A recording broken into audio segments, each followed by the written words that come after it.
देखिए 29 फरवरी 2024 से ये धीर धुका में आंदोलन हमारा चल रहा है। लगभग 13 महीने हो चुके हैं और अनेक आश्वासन मिले, अनेक महापंचायतें हुई, बहुत सारे फैसले लिए गए। पिछले दिनों जब 13 फरवरी को यहाँ हमारी पंचायत हुई, उस पंचायत में एसडीएम साहब ने यहाँ कहा कि हम 15 दिन में आपकी मुख्यमंत्री के साथ मीटिंग करवा देंगे, लेकिन मीटिंग नहीं हुई। मीटिंग की बजाय 10 मार्च को यहाँ बड़ी फोर्स लगा करके और जो काम 13 अगस्त से आईएमटी का बंद था उस काम को शुरू किया गया। हमारे साथियों के ऊपर मुकदमा दर्ज किया गया। इसी प्रकार से 11 मार्च को फिर बड़ी फोर्स लगा करके काम शुरू किया गया और हमारे सैकड़ों महिलाओं को और किसानों को गिरफ्तार किया गया, उनके ऊपर एफआईआर की गई। किसानों में बहुत रोष है, बहुत बदतमीजी हुई, लाठीचार्ज भी हुआ, किसानों में गुस्सा बहुत है। आज की महापंचायत में लगभग 10-12 जिलों के जो हमारे किसान संगठन है उनके प्रतिनिधि आए और बड़ी संख्या में किसानों का गुस्सा आपको महापंचायत में देखने को मिला। जो प्रशासन के साथ बातचीत हुई, एसडीएम साहब और एचएसआईडीसी के अधिकारियों के साथ मीटिंग हुई, 2 बार बैठक हुई। हमने उनको सीधी सीधी ये बात कही थी कि भाई आप जो है मुख्यमंत्री के साथ हमारी मीटिंग करवाइए। अब प्रशासन की तरफ से एसडीएम साहब ने वायदा किया कि ईद के तुरंत बाद हमारी कमेटी की हरियाणा के मुख्यमंत्री के साथ मीटिंग हो जाएगी। हमने इस आश्वासन के ऊपर भरोसा किया।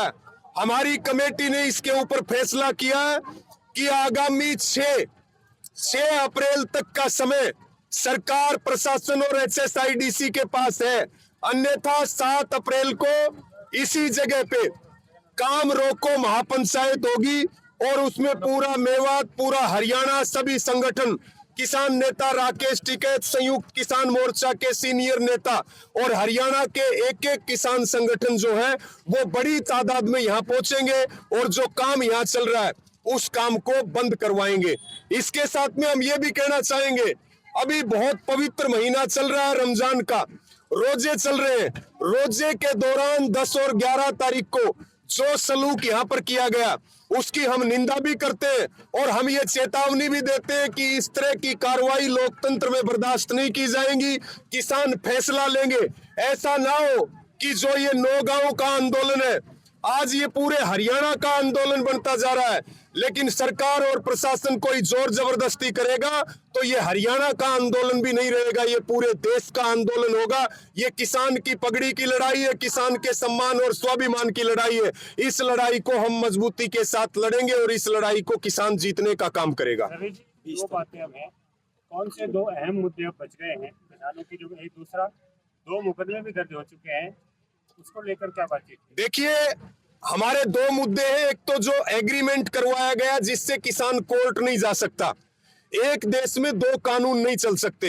एक तो हम उस एग्रीमेंट को रद्द करवाना चाहते हैं, दूसरा जो 2010 से 25 लाख रुपए प्रति एकड़ जो मुआवजा है, जो बनता है लगभग 750 करोड़ रुपए, हम उसको ब्याज सहित मांग रहे हैं। ये हमारे 2 मुख्य मुद्दे। रही बात मुकदमों की, तो ये मुकदमे पूरी तरह से निराधार है। ये प्रशासन की जिम्मेदारी है कि वो इन मुकदमों को वापस ले। अगर पुलिस किसी को तंग करने का काम करेगी तो फिर हमारा आंदोलन उसी थाने से और उसी जेल से चलेगा, सीधी सीधी बात है। दूसरी बात, मैं एक बात और कहूंगा, आपके जो यहाँ के स्थानीय विधायक है उन्होंने भी विधानसभा में मुद्दा उठाया जो 10 और 11 तारीख को यहाँ घटना घटी, लेकिन बड़ी शर्म और अफसोस की बात है कि ये बीज उनके समय में बोए गए थे। अब वो केवल विधानसभा में अपनी बात रख के इतिश्री करना चाहते हैं, ये संभव नहीं है। किसान इस बात की सच्चाई जान चुका है और यहाँ के एक पूर्व मंत्री है जो चुनाव से ठीक पहले किसानों के साथ मुख्यमंत्री के पास गए थे। हमारी कमेटी की मीटिंग हुई, मुख्यमंत्री ने आश्वासन दिया था कि चुनाव के तुरंत बाद हम आपके साथ मीटिंग करेंगे और आपकी बात को मानेंगे, लेकिन महीनों बीतने के बाद भी किसानों से बात नहीं की गई, बल्कि अलग अलग कंपनियां बुला करके करीब 1000-1500 जवान यहाँ लगा करके और जोर जबरदस्ती करने का काम किया गया, जिसका हमने पुरजोर तरीके से विरोध किया है। लोकतंत्र में तो लोगों के पास अधिकार क्या है?